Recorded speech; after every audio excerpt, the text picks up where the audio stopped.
he used social proof without knowing what social proof is. And I learned a lot from that because I actually seen some of his presentations. So it made sense after I heard David Hofffield talk about social proof. And one of the things that I used the day after when I got back from Vegas on my appointments is I said many families, when it comes to the payment options, I say many families start with a 10-year, and then I explain about they can pay it off in 6 months and, up to a year, 150 flat fee. But the reason why it's so powerful is because when you use many families, that family, people tend to follow the crowd. So there's an influence to that. So, but you have to say it with conviction. You have to really say it with conviction and confidence. And when you say it that way, they tend to want to go that route as well. It was very uncomfortable for me at first because it was my first time using it, but I just coming off from that event, I was inspired and motivated. So the way it came out of my mouth was I exuded confidence. So that helped a lot. So that social proof is very effective. Absolutely. Absolutely. So that's a really great approach, is to say many families. It actually makes me reflect on a training that I received a while ago. I can't even remember where yet, but the words are popping into my head, and you might want to jot these down. But they would basically say, they would use the three words many, some, and others. So they would say many families will choose to have urn so that they can place it on their mantle. Some families choose something like cremation jewelry, and others choose to have their cremated remains placed into the ground or in a niche at the cemetery. But that is that social proof that you talk about. So if you have an experience with a family, or you have, another social proof story is that you're involved with an at-need family that had prearranged 20 years ago. And just to say, it was really a neat experience that I had a couple of weeks ago when I met with this family, and their father had passed away, and how grateful that they were that, years ago, that they decided to prearrange their funeral, and what a great blessing it was. So using social proof, this isn't something that's just that we pulled out of the sky and they're the first ones that are getting a presentation. There is lots of social proof that you can use in the way you present your payment options. Many families start with the 10 pay, and this is why. Some families like to shorten that up by choosing this, and others actually just take care of it all at once. Which direction do you think that would work best for you, right? So many, some, and others, many families, those are all going to be great tools. So I'm going to let you keep speaking. Is that okay, Joseph, to go through these other two? Yeah, it's fine. So number 2, it was the last speaker, the closing speaker, and he was talking about recharging your battery. But what I got most from that speaker was when he was talking about when it's a new year and people set New Year's resolutions, and pretty much they give up on their New Year resolutions a month later after they set them, around February time. And then he used an analogy, and he picked a day. For example, if today's February 4th, and he said next year February 4th, that's a new year. So every day is a new year. And so when I was writing my notes down, the one thing I wrote is, what am I going to do today to be better than yesterday? Because you got to just refocus every single day, and really every day recharge your battery. And that's going to be very critical for long-term success. So it's always good to every day refocus your mindset so that every day is a new year for you, for yourself, for your goals. And it's refreshing to know or to hear that speaker because it's so very true, especially being in sales. I mean, we can set our goals and burn out shortly after.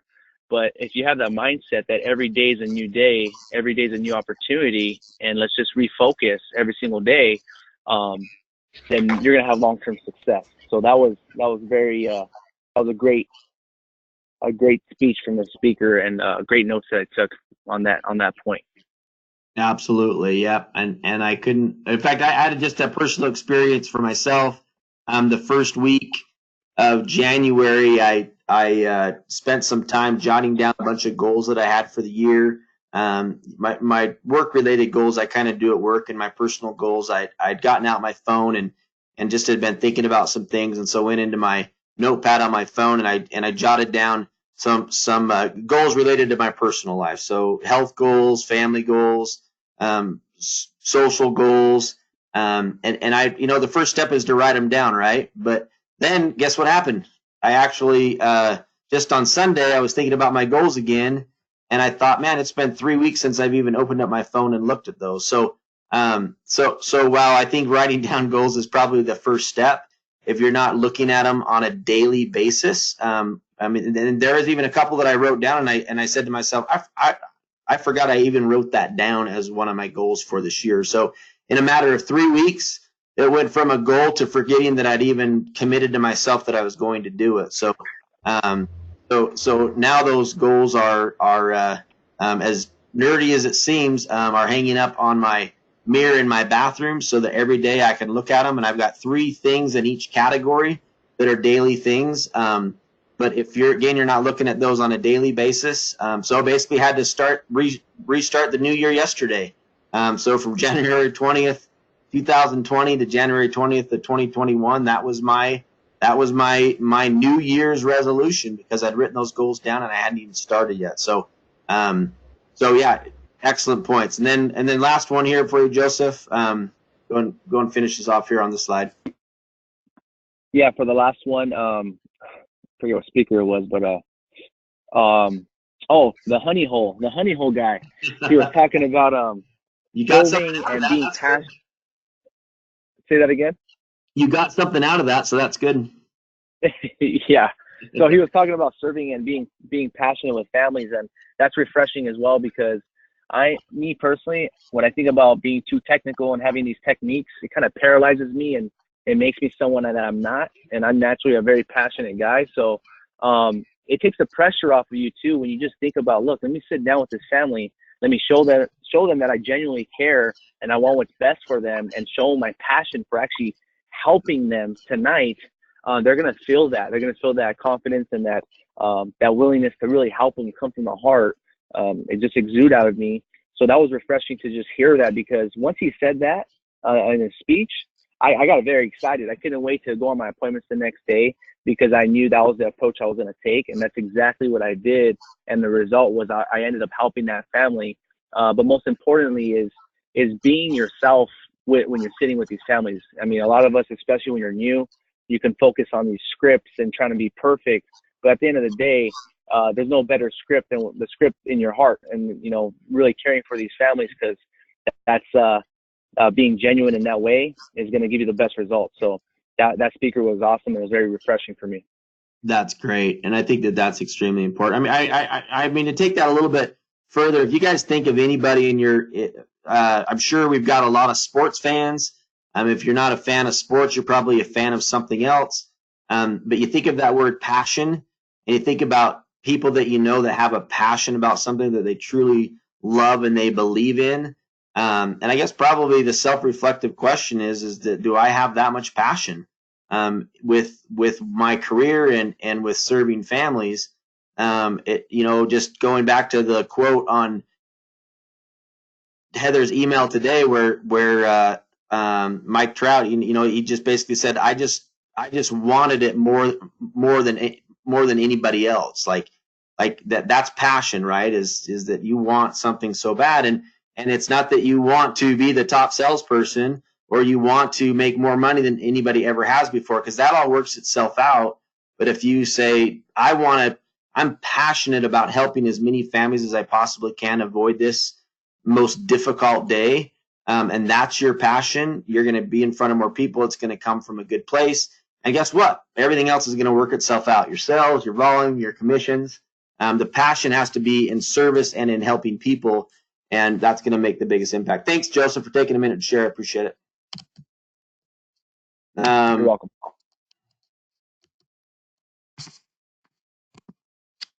There he goes. Javier kind of shared a couple things as well. Are you on the call, Javier? Yes, Wes, I'm here. Cool, man. You talked about social proof as well, and Joseph just shared that you'd been using social proof and not even realizing the impact that it's had. But Joseph and Javier are both on the same team at a firm in California, and I think are both starting off the year. From what I understand, you guys are at about 60,000 plus for the month already. So that's awesome. That's exciting. But then I'm going to let you just kind of highlight number 2 there for us, Javier, about just kind of what you saw at the convention and how it helped you to become better. Yeah, I mean, there were so many things at the convention. I had so many takeaways that really just helped me to see the potential of all these businesses and all these high performers, and just the passion in everyone. And actually helped me to recommit myself to my position and just see the potential that there is in this industry, and just how not just like financial potential, but just how rewarding it actually is. And meeting a bunch of people there who are very passionate, it actually just kind of, I got the rub. It made me more passionate about what I do, and just hearing everybody, it was great. And but what really helped me with that is there were so many speakers that were talking about mindset, and that just really helped me as well. So when I say like it helped me commit more than ever, because everybody was talking about mindset and just how important it is, and to be focused, to be passionate, and all those things. But yeah, just seeing that and just being in that environment, it was just it just helped me recommit myself, definitely.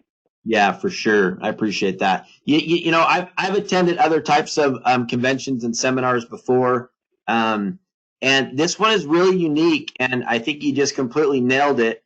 Is that you actually didn't have, during all the speakers, you didn't have anybody get up and talk about the kind of money that they could make. They talked all about service and passion and commitment. And if you've attended anything like a real estate investment seminar or convention or other types of things, almost every speaker talks about the amount of money you can make and how rich you can become, and you know, passive income and all this kind of stuff. There was none of this fluff there. There were extremely successful people that have done really well in this industry, but none of them talked about the amount of income that they earned or how successful that they'd been. And that's very unique to any type of a sales convention that you go to.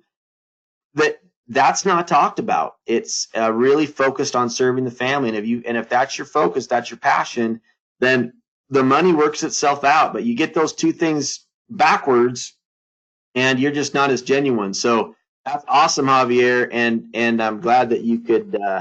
And I love just the mindset. I mean, your mindset is so extremely important. That you're just willing, you're just doing it every day. It's about serving the families, and you do all those things, and you do them consistently, and you keep the right mindset. Then success is going to come. So thank you very much for sharing. Melanie, are you on? And oh yeah, please. Oh, sorry.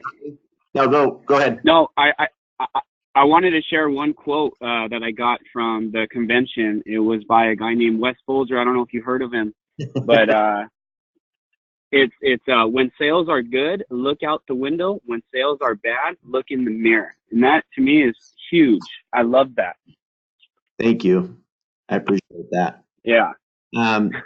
That's the right way to look at things, you know, from a personal perspective, a professional perspective. But we have a tendency, I think it's human nature, that when things are bad, we look out the window, whether it's work related or whether it's personally related. And then when things are good, we look in the mirror and talk about how awesome we are and things like that. But if you reverse that, I think that you take personal responsibility for your success, both on a professional and a personal level. So that's extremely important.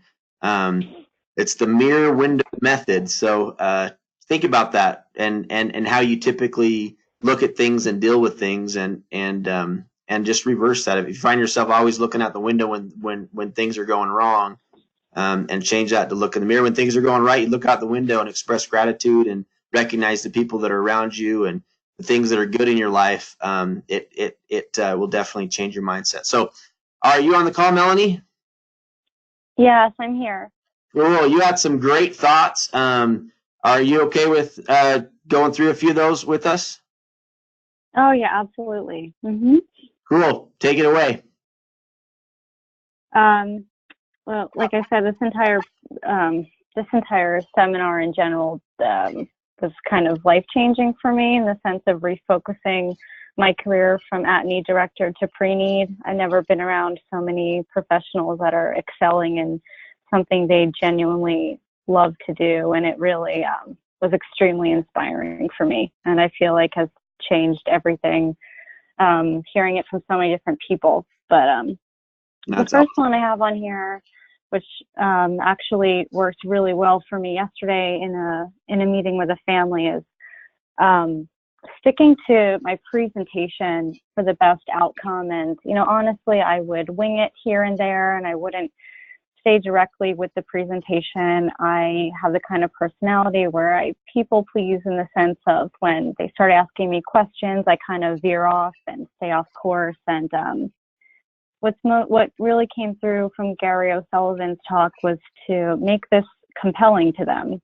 We believe it's compelling. We believe it's important for them to do, but we have to make it compelling by going through our presentation in a methodical way, essentially, to stay on task and really hit every point. We're very fortunate with Envision to have such a well strategically placed presentation, and I really didn't actually realize it until going to this convention and implementing it. But yeah, that might be one of the biggest takeaways, is just sticking to the presentation. I mean, still keeping your authenticity in it, but just sticking to the presentation all the way through, because it really is put in order that way to make it compelling for someone else who doesn't really understand what we do. Yeah, absolutely. Well, you know what? And I think that, I mean, we do talk about presentation, and it's okay, Melanie. There's probably a lot of people that aren't sticking to it or are seeing it still, and maybe even after being in business for a long time. But I mean, I quite frankly, I was the same way, and I remember somebody going out with me after learning the presentation, and I went out and I presented to a family, and we get back in the car, and he says, "Did you like just completely forget that everything that you were what exactly happened, man?" So I think that a presentation, I think you hit all of it. It makes sure you don't miss anything. It makes sure that you're building the value. That you're not skipping things. You can't see my hand, so I'll use a yardstick as an analogy here. But let's say that you've got to go, from 0 to 48 inches in your presentation, and every inch matters.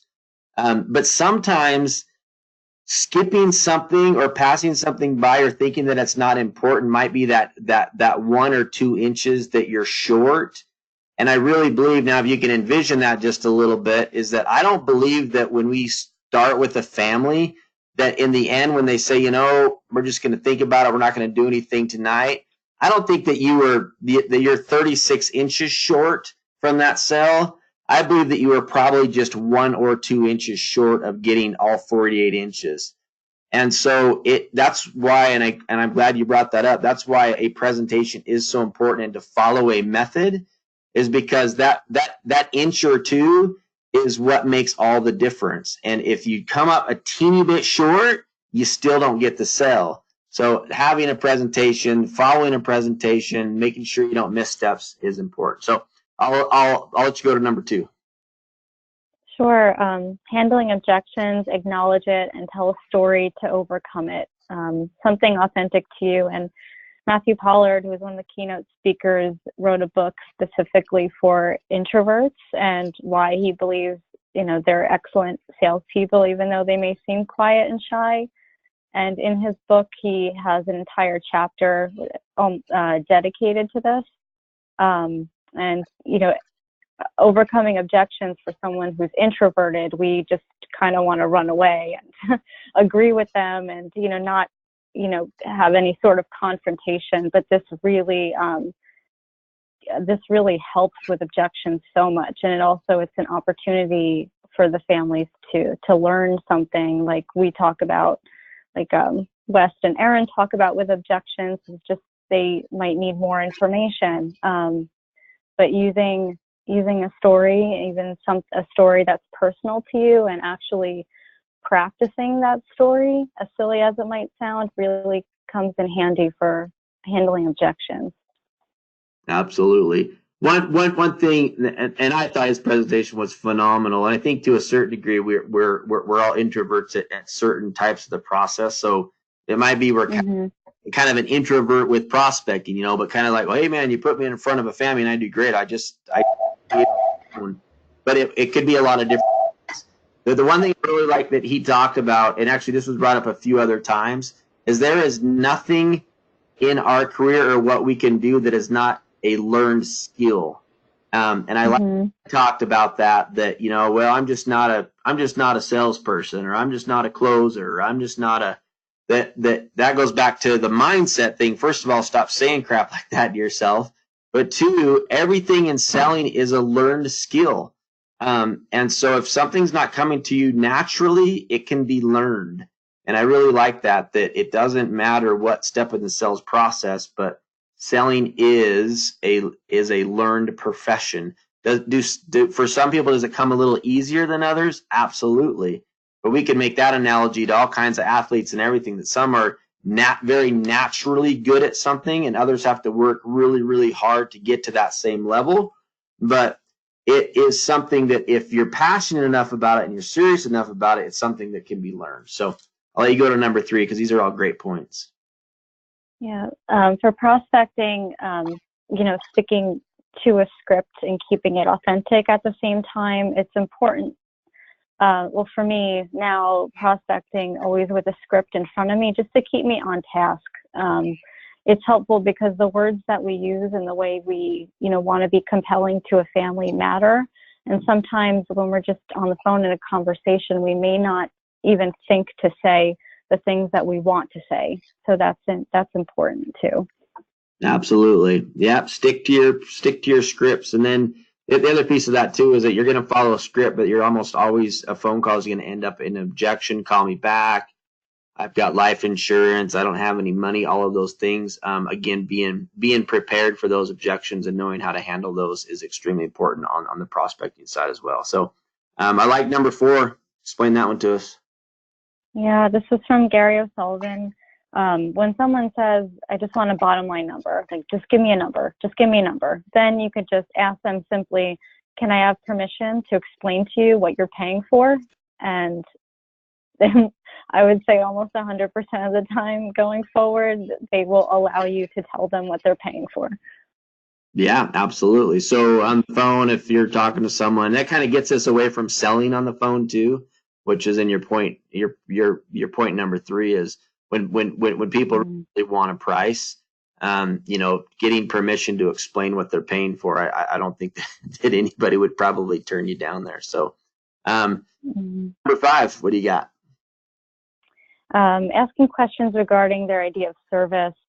This was a good one during the presentation when you asked them the question, well, what does that look like to you? Because there was a scenario when someone said, I just want a direct cremation. And then she prompted them, well, what does that look like to you? And she said, well, I want them to view me at the funeral home. And then, I want my remains to be placed in the cemetery, or, whatever. It was basically a traditional service with cremation. Right. So it's just always important to make sure that you're on what kind of page they're on, and you can go from there. I think that's a great open-ended question, especially for cremation, when they say, no, I just want a basic cremation. Well, what does that look like in your mind? And I thought, maybe our family would get together and say a few words or whatever it might be. But that's a really good question, and kind of makes them think just a little bit more about what's important to them. And then the important part of that too, you guys, is that we listen. Number 6, go for it. This one was from Erin's presentation. Use assumptive language. Like, already assume that you're going to take care of things for them. And thank you for having me in your home tonight to get your plans in order. Erin really highlighted how important it is to use that type of language. Absolutely. So this is something that a lot of Again, it's a learned skill. A lot of salespeople will avoid because it might come across pushy, or they haven't really told you they're going to buy yet, or whatever. But and she talked about this in her presentation as well, that if the first time they realize that they're going to be making a decision is at that very end of your presentation, it's going to be a lot harder. So when you use words like today, tonight, tomorrow, yesterday, that everything is in a very, very tight time circle. But that's a great kind of opening statement. That, you know, another question that we shared too was, what are you hoping to accomplish in our time together this evening? You know, and kind of letting the family kind of say, well, we're kind of wanting to, you know, get an idea of prices, you know, and then you could follow it up. Well, thank you for having me in your home tonight to help you get all of these plans in order today. And so again, you're just using little words that plant very gentle, assumptive language, and saying that, you know, if all goes well, you're going to have funeral protection and everything is all taken care of. But there's been a lot of people I've gone on presentations with that kind of avoid that sort of stuff because they don't want to put pressure on the family. But at the end of the day, if you leave that house and you haven't made a sale, the chances of getting back in are very, very slim. And as many of you heard, the be back bus, just never be back. So, you know, well, we'll be back later to finalize this or whatever. And then you chase. It's hard to get them back in. So, all these points that Melanie has shared, thank you, Melanie, as well. Last one, that we're educators first. I think that is an extremely important thing as well. But I mean, if you were to just take those 7 points right there and implement them into how you're doing your business now, I think you would see a great impact. So thanks for being so thorough in your notes. And I'm sure you probably got a lot more. Yes. That's great. Yeah. Thank you. That's exciting, and it's so cool too that so many of you, I mean, in your very first presentations getting back, you put it to work. So that is so cool to hear these success stories. Jackie, are you on the call? So Jackie, this is a really cool little story. She didn't really give us the 3 main points that she took away, but this goes back to the cremation one. Melanie shared a little bit about it. Vicki shared about it in her top takeaways, but she kind of just shared a story. I'll read it. Super excited to share with you my cremation sale this morning. So normally they say direct cremation, and I write that. After listening this past week about how I wouldn't want to see my loved one in a plastic urn, he said, we're just going to scatter. So this is kind of from her perspective, visualizing what that brown plastic temporary container looks like sitting up on the fireplace mantle, right? Or, I mean, most people are going to tuck that thing away in a closet because it just doesn't look very good. So when he said we're just going to scatter, again, following kind of the process, I asked where, and of course he didn't know. So I suggested he should get a nice urn until they know where they will scatter. I suggested that most people, this is social proof that Javier and Joseph talked about, I suggested that most people who don't know where they're going to scatter come back to us to buy an urn, so he just went ahead and bought one anyways. I couldn't talk him into a service because he doesn't have any friends and no kids, so he was clear about that. But I did get him to buy an urn. So that is an awesome story. She came back on one of her very first presentations. It was direct cremation, and he said, you know, what are you going to do with the cremated remains? Oh, we're just going to scatter them. Oh, well, where do you plan on scattering them? We haven't really decided yet. So then she took all that information and then she used social proof. You know, most families who are going to scatter, but they don't know what they're going to do quite yet, come back to us to buy an urn. So at least those cremated remains are in a nicer container. And so he decided to get one. So that's just a cool story that, you know, coming back right off the bat, implementing some of those things. Again, you guys, going back to, and a lot of you are in high cremation markets, so I hope this cremation stuff helps because it's extremely important. But when they, you know, ask them questions about what they're going to do.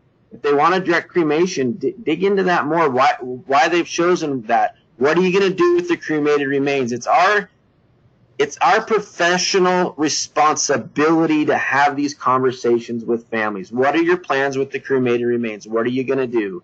Well, we don't really know yet. We might scatter. We might do this. We might take them out here or whatever. You know, many families who are considering scattering do get an urn. You know, it looks nicer, and if the cremated remains are going to be around the house for a while, most people like to have those out so they can remember the family member. You probably don't, and you know, this isn't a plastic urn they get you guys. That's the terminology. It's a temporary container. It's not a super secure container. If that you know, plastic thing pops open, inside of that is a heavy duty plastic bag with a zip tie holding the cremated remains together. So have those conversations, and you'll really be amazed at the suggestions that you can make. And using that social proof that we talked about, which Jackie did, many families who don't know where they're going to scatter yet come back to us to buy an urn, so he decided to get an urn. That's just simply listening, going through the whole thing, right? The educate, the ask, the suggest, and then kind of yield to what they want. So at the end of the day, she probably talked about a service, but he's like, but you know, at least she offered it. He decided not to do it. So anyways, that actually wraps things up just a couple minutes before 2 o'clock. Hey, you guys, thanks so much. Everybody that was willing to share their things that they learned. I hope that those that are on the call today got something out of this. I'll go ahead and send this PowerPoint out to you. If you've got any questions about anything, one thing that we haven't really talked about very much, but I think that it's important, we do have our WhatsApp that some of you guys use. And I appreciate you participating on that if you're not comfortable there. But if you've got a question for the crowd, we've got a big team of salespeople, and you guys are all in different places at different stages of your career.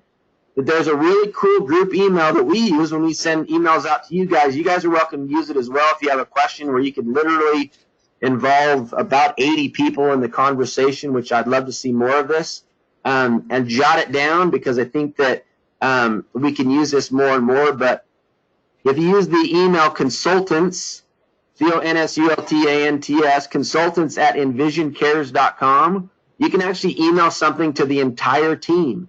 So if you've got something, or you've got an event that you're thinking about, or you want a suggestion, or you can always call your manager and have that discussion. But I think, you know, crowd gathering information on a particular topic. So if you've got a question you want to throw out to the group, or you want to throw out to those who attended the convention, you're more than welcome to say, hey, consultants at envisioncares.com, I've been coming across this objection, or how do you guys usually deal with this? And I can guarantee you that you'll get at least a dozen responses on how people handle those situations and the things that they're saying to be able to overcome that. So one last little piece, you know, using Scipio Guard as an example. Armand has done a really good job with that. I think he sold 10 of those plans last month, which is really exciting.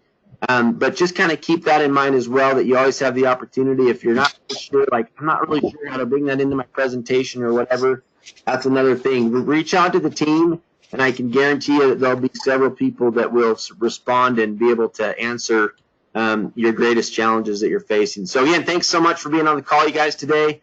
We really appreciate each and every one of you. We're having a great month, and just keep the momentum, keep things going strong. Stay focused on your daily prospecting, sticking to your scripts, following your presentation, and good things are going to continue to happen for everyone. So thank you so much, everybody. Have a great day.